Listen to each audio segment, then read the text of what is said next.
The city sleeps, but some stories refuse to rest. Legends whispered in hushed tones, tales of ancient curses and forgotten magic. This is the story of the ghost box, the box that should never be opened.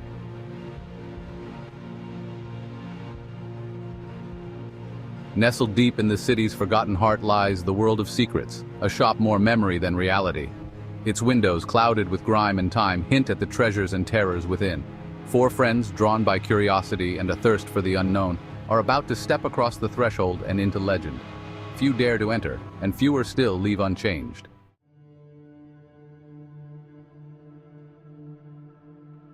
The shopkeeper, his face a mask of wrinkles and knowing smiles, greets them with a warning.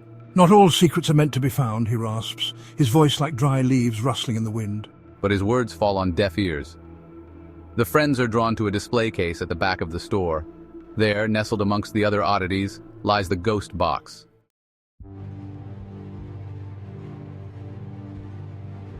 The ghost box, she whispers, her fingers tracing the intricate carvings on its surface. I've heard stories about this, legends. What kind of stories? He asks, his voice barely above a whisper. They say it's cursed, she breathes, her eyes wide with apprehension. That it's a portal to another realm, a place where spirits roam free. Don't be ridiculous, he scoffs, though his voice lacks its usual confidence. It's just a box. An old box.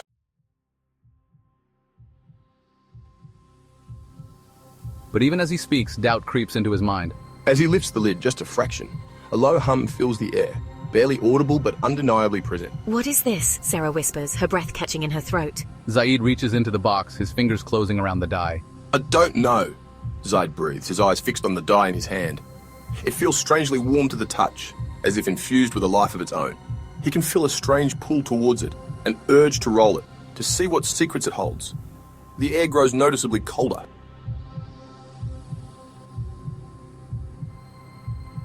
For a moment, no one speaks.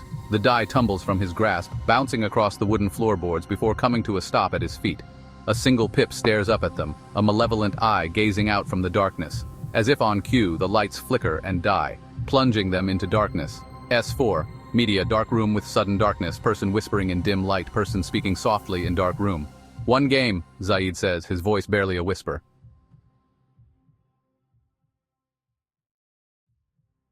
A cold dread gripped the room, the air thickening as if an unseen presence had entered. What was that? Imad choked out, his voice barely a whisper. The game, Sarah breathed, her voice trembling. It's begun! Zaid tried to speak, to offer a reassuring word, but fear choked his voice. His earlier bravado had evaporated, replaced by a chilling certainty that they had crossed a line.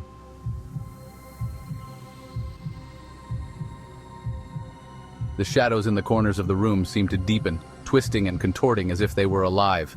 What are they saying? A low hum vibrated through the air, seeming to emanate from the box itself. It doesn't matter, we shouldn't be here, we need to leave. Layla whimpered, her voice tight with fear. Panic welled up inside Zaid, threatening to overwhelm him.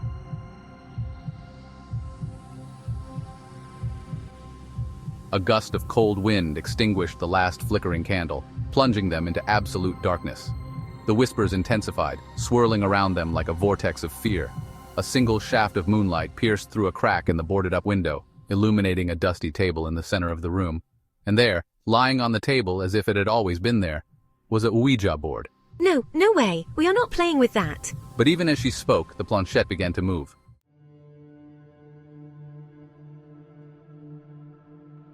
Hesitantly, their fingers trembling, the friends placed their fingertips on the planchette. The air crackled with a palpable energy, a sense of unseen eyes watching their every move. "Are you ready to play?" It spelled out, the letters appearing on the board as if burned into the wood itself. Sarah wanted to tear her hand away, to run from the room and never look back, but an invisible force held her captive. Fear, cold and paralyzing, gripped her heart, constricting her throat so tightly she could barely breathe. Imad, usually the bravest of the group, felt a shiver of pure terror course down his spine.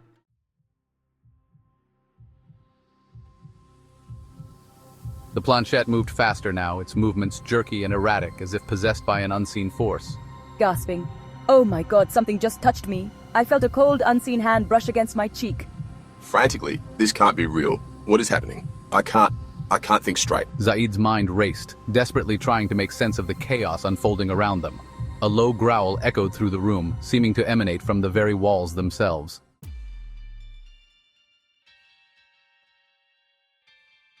And then, as suddenly as it began, the planchette stopped. It rested on a single letter, the letter D, and remained there, trembling slightly, as if charged with an unholy energy. Shouting. What is that voice saying? A door to another realm. This is insane. A blast of icy wind tore through the room, extinguishing the single shaft of moonlight that had illuminated the space.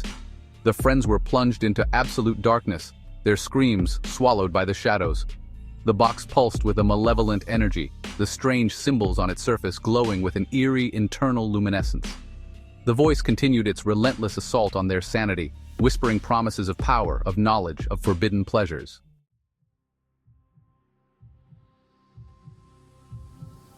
The darkness itself seemed to writhe, coalescing into a chillingly familiar form.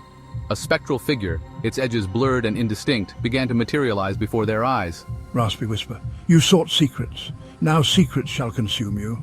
His laughter, a dry, rattling sound, echoed through the darkness, each chilling chuckle raising goosebumps on their skin. Screaming, "No, stay away from me!" With a shriek of terror, Sarah scrambled back, her hand connecting with something cold and unforgiving.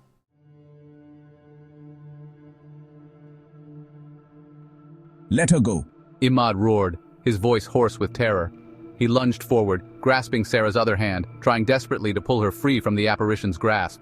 Layla, tears streaming down her face, fumbled in her bag, her fingers closing around a small silver crucifix. Leave her alone. In the name of God, I command you. The apparition recoiled slightly, its form flickering as if in pain.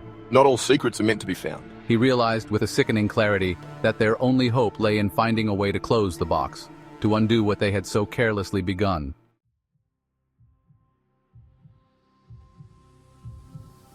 Panic surged through them as they stumbled back from the spectral shopkeeper, his laughter echoing around them. They were trapped, hunted by something ancient and evil that they didn't understand. They scrambled back, their hands outstretched, searching for the box in the suffocating darkness. A flash of lightning illuminated the room for a fleeting moment, revealing the chaos they had created. The box lay open on the floor, its contents scattered around it, the die, the planchette, and a small leather-bound book. The book, Zaid realized with a jolt, had not been there before. Zaid lunged for the book, his fingers closing around its worn leather cover. He could feel a strange energy emanating from it, a mixture of power and danger that made his skin crawl. Help me! Imad cried out, his voice strained with effort. The apparition had Sarah pinned against the wall, its spectral fingers tightening around her throat. Her eyes bulged, her face turning a sickly shade of purple. She clawed at the apparition's hand, but her fingers passed through it as if it were smoke. Zaid lunged for the book, his fingers closing around its worn leather cover. He could feel a strange energy emanating from it, a mixture of power and danger that made his skin crawl. As he opened the book, the wind outside howled, a mournful animalistic cry that seemed to herald their doom. The last candle sputtered and died, plunging them into absolute darkness.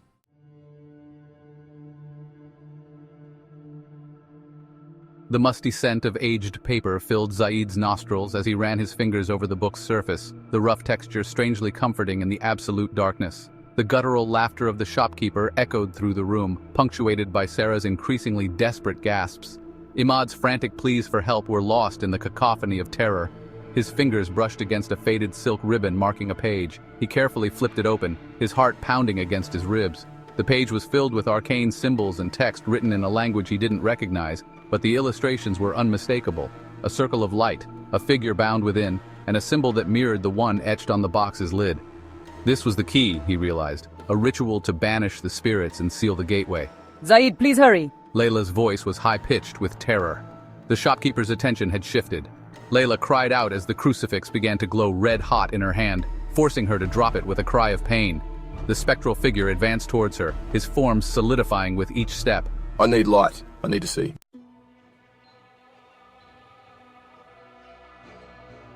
I have a flashlight. Imad's voice came from across the room, laced with a desperate hope. The sounds of frantic rummaging reached Zaid's ears. Hurry! The shopkeeper was upon her now, his icy breath sending a wave of cold through the air. With a triumphant cry, Imad finds the flashlight. He fumbles with the switch and the beam pierces the darkness, momentarily blinding them. Yes, got it. A triumphant yell from Imad was followed by a blinding flash of light as the beam of his flashlight cut through the oppressive darkness. Zaid shielded his eyes, blinking away the afterimages. The beam of light caught the spectral shopkeeper mid-advance, his form flickering wildly as if caught between two worlds. He hissed, a sound like escaping steam, and raised his hand to shield his eyes. Hold him there. Zaid yelled, his eyes scanning the ritual instructions. He needed something to draw the symbols on the floor, something...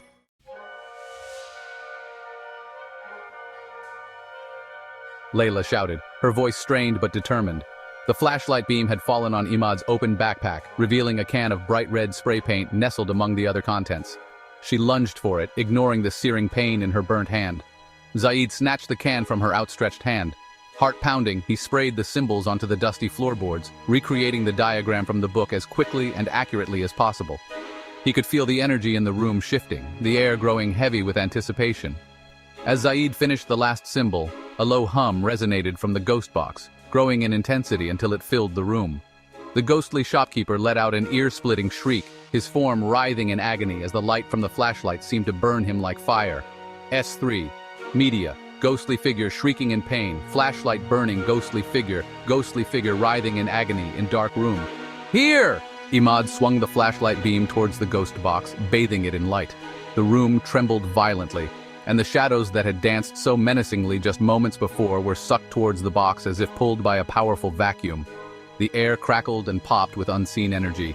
S4. Media, close-up of crackling energy, dark room with visible energy sparks, eerie air movement in dark place. Point the light at the box.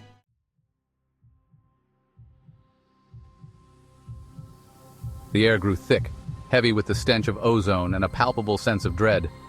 The ghost box shuddered violently, the ancient symbols carved into its surface glowing with an eerie internal light. The spectral shopkeeper, caught in the beam of the flashlight, screamed in rage and despair as he was drawn inexorably towards the box, his form dissolving into wisps of smoke and shadow.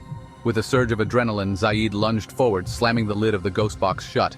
The latch clicked into place with a resounding thud that seemed to echo through the silence that descended upon the room. The light from the flashlight flickered and died, plunging them once more into darkness. For a moment there was nothing but the sound of their own ragged breathing, the frantic beating of their hearts, a counterpoint to the deathly stillness. Slowly, tentatively, they began to breathe again, each inhale a victory against the suffocating terror that had gripped them only moments before. The silence stretched, punctuated only by the frantic ticking of Imad's watch, a stark reminder of the precious seconds that had ticked by as they had danced on the precipice of oblivion. Finally, through a crack in the boarded-up window, a single ray of dawn pierced the oppressive darkness. It illuminated the dust motes dancing in the air, painting the room in a soft, ethereal glow. It was a new day, but they all knew with a chilling certainty that they would never be the same.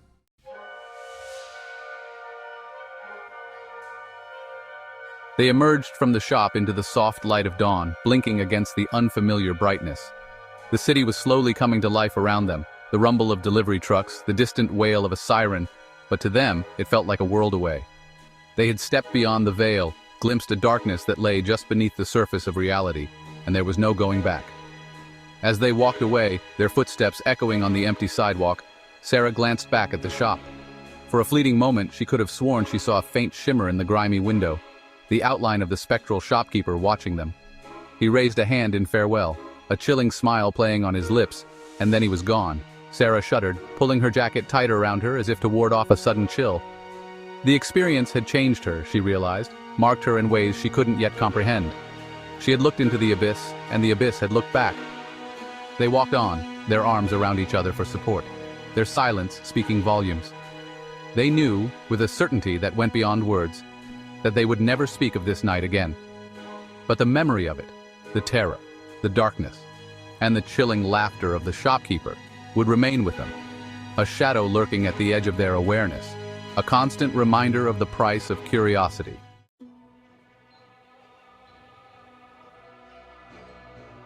The city awoke around the shop, oblivious to the horrors that had transpired within its walls.